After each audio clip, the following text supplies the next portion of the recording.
if you want to employ people, non-British passport holders, then we think it's perfectly reasonable that you pay a premium on national insurance. So actually what you should pay is national insurance of 20%, as opposed to 13.8%. It's about a 45% increase. We think that is... This is one of the political leaders in one of the political parties here in the UK, Reform UK. Now, what he's saying basically is that, for businesses and organizations who are looking at employing overseas workers, they are going to be required to pay higher tax. So instead of paying 13% national insurance, they will be forced to pay 20% national insurance. And the whole idea basically is to actually, discourage, organizations from employing people with no British passport. So basically, they're trying to improve, the working condition and giving more opportunities for those with British passport. So basically, it's going to become more difficult. And trust me, this has actually been happening in a way, and I'm going to share the full clip of this video towards, the end of this YouTube video. So yeah, that's really the plan. Most of these political parties are now, sharing their manifesto, what they're going to do, and majority of this manifesto is majorly around, immigration crackdown, what they're going to do, the implementation they're going to put into place, to reduce the net migration in the United Kingdom. And the essence of making videos like this really is to make sure that people are informed of what is happening, and to make sure that, based on the information you're getting from videos like this on this channel, it helps you make better informed decisions on your next step as an immigrant here in the United Kingdom. So if this sounds like something you'd like to know more about, don't go anywhere, keep watching to the end. And if you're coming across this channel for the first time, do well to hit on the subscribe button to join the amazing growing family. So without further ado, let's get right into the video. It's election period, and so many political parties have, they've been sharing their manifesto, things they're planning to do for the British people. And for me personally, I've actually been following this whole election saga here in the UK, and it's just for my own knowledge, really, to be honest. And there's a whole lot of things that's really happening. Most of these political parties are trying to sell what they could do, to help reduce net migration in the UK. And for me, I feel most of their conversations, most of the things they talk about is really focused on migration, immigration, reducing the number of people coming and living in the UK, all of those kind of stuff. And it's important for us to make sure that we keep ourselves up to date. And this particular interview really caught my attention, and I thought, okay, let's do a reaction video to this, and for me to share my thoughts on what exactly is the plan.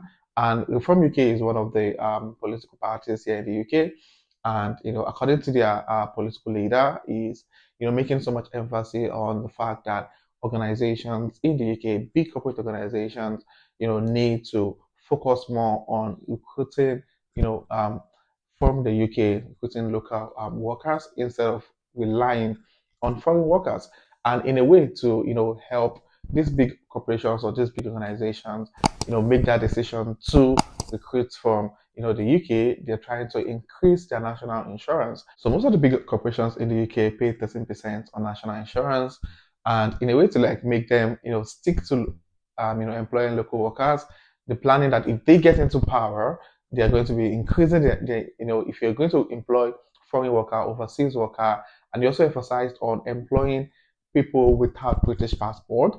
That also includes people like you and I, who are currently in the UK, and we're still on a visa, we haven't gotten our British passport. So if they're going to be recruiting people without a visa, they're then going to be forced to pay 20% national insurance, which in my opinion is just a way to force people out of job, especially those who are non-British yet, to force people out of their job and prevent people from moving into the UK on the on the skilled worker visa or any other work visa categories in the UK. Now, it might sound logical, but at the same time, it really doesn't make any sense, in my opinion, because the fact that non-British passport holders are getting these jobs, it basically means that those with the British passport are not willing to take up some of these jobs, if that makes sense. And I was recently part of the recruitment process for a junior data analyst role where I work, and about 95% of the applications we got are from people without the British passports. Many of them are on visas. Some of them are, trying to get a skilled worker visa. So the fact that application is being pulled out and 95% of people that apply for those jobs are non-British holders or not British passport holders, it shows that these guys don't want to work. You hear what I mean? Of course, because of the benefit that comes. If you don't get a job, if you don't have a job, you have loads of benefits you can harness or benefit from here in the UK. So many of them don't really want to work, and the British people are loving people, amazing people. I've worked with so many of them. However, those who don't want to work don't want to work. You can force them to work really.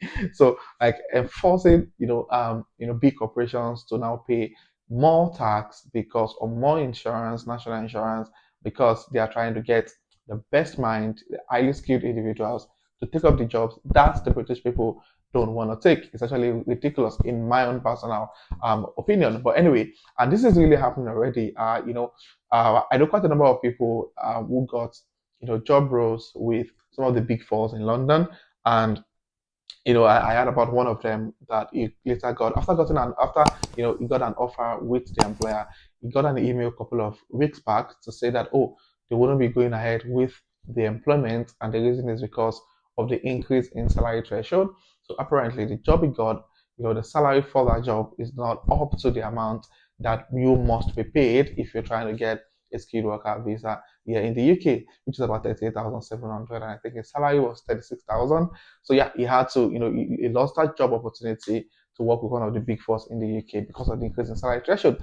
Now, this reform policy, based on my understanding, is not just targeting people coming into the UK. It seems to be targeting people who are already in the UK because the emphasis on the conversation is, if you're looking at employing people on a visa, people who don't have a British passport. So it means that myself, so many people on skilled worker visa are definitely going to be targeted. So we really don't know what's going to happen. And if we from UK stand a chance to win this election or they win this election, these are some of the things that are going to be passing into law, which is really not going to be favorable to those who are in the UK without the permanent residence yet. Probably still on the temporary visa, then you're definitely going to be affected by some of this, change in policy being proposed by the Reform UK. So yeah, that's really one of the things that are happening, and the whole immigration stuff.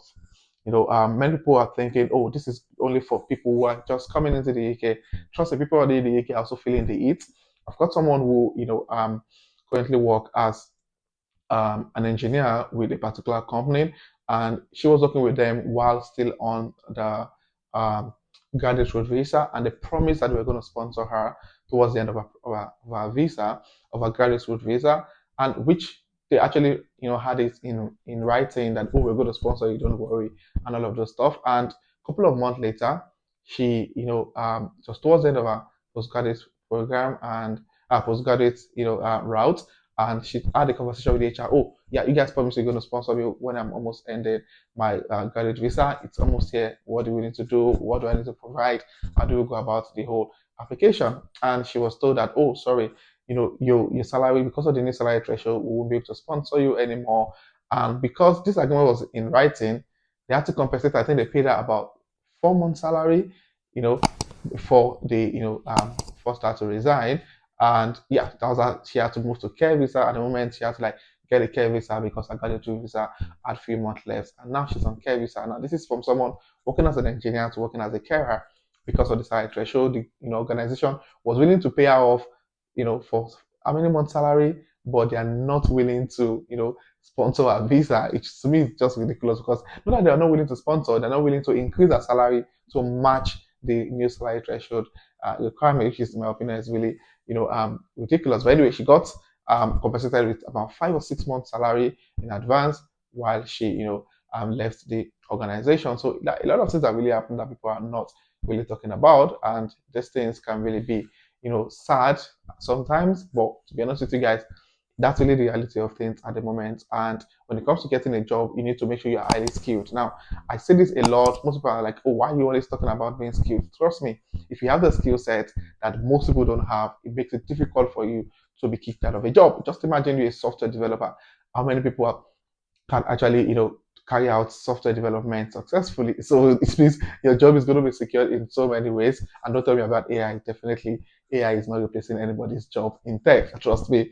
So now AI is just going to make our job better, not to take over the job. To be honest with you. So yeah, just make sure you're highly skilled and make sure the job you're doing, people like nurses and doctors can be kicked out. Who's going to take up the job? Who's going to take care of the patient? They're short of these professionals already, and so many other job roles. So yeah, that's really one of the things that's really happening at the moment.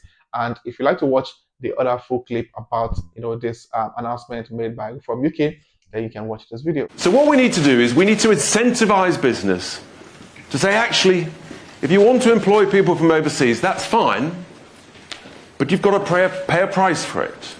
An employer immigration tax, because actually we want to incentivize you to employ British workers. Now, big business will say, oh, come on, Richard, British workers don't want to work, to which I say, nonsense. Before the era of mass immigration in the 1980s and the 1990s, British workers were working and we had real wage growth. So maybe actually it's you, big business, getting away without paying a decent working wage. So what happens is that big business makes ever bigger profits because ordinary workers receive lower wages. And here's basic economic theory, literally since the beginning of the Industrial Revolution. The basic economic theory, it's A-level economics. If you increase the supply of something, the price of that supply, in this case, wages, labor, the price of that goes down. Whereas if you limit the supply of it, guess what happens? The price goes up. And if businesses say, well, I can't afford the wages, then guess what happens? They invest in capital equipment to create more productivity. But our investment in capital and productivity is falling. It's a disaster. And the reason is, it's too easy to be addicted to that drug on every street corner of cheap overseas labor. So how will an employer immigration tax work? Well, here it is, and it's actually very straightforward. Look, if you want to employ people, non-British passport holders, then we think it's perfectly reasonable that you pay a premium on national insurance. So actually what you should pay is national insurance of 20%, as opposed to 13.8%. It's about a 45% increase. We think that is a perfectly reasonable premium to pay. Now, of course, there should be an exemption for very small businesses, 5 people and under. And of course, there should be an exemption for healthcare and social care. That's the right thing to do. But here's what will happen. This will actually change people's thoughts and behaviour. We believe over one electoral cycle that this employer immigration tax will raise over £20 billion. Varies, of course, depending on how quickly employers adjust their recruitment processes. But £20 billion in one electoral cycle. Now, you might be pretty astonished that Reform UK, known as a party of creating high growth, reducing taxes, making work pay, you might say this is a bit unusual. Let me tell you what it is. It's fair. It's the right thing to do. Because what we need to do is we need to invest in apprenticeships, in young people, in training, in employing young people, in motivating, in developing. All of these things that have disappeared because there was no incentive for business to invest in young British workers. This is the right thing to do. It's the fair thing to do. Now, I know lots of people will say, hang on, Richard, you're going to destroy growth. No, we're not. So yeah, that's the situation of things at the moment, and I hope you find this video insightful. If you do, click on the like button, and if you're coming across this channel for the very first time, do well to hit on the subscribe button to join the amazing growing family. And to my returning subscribers, thank you guys for being here. I really do appreciate you guys. So this will be the end of this video, and I'll see you guys in my next video. Thank you.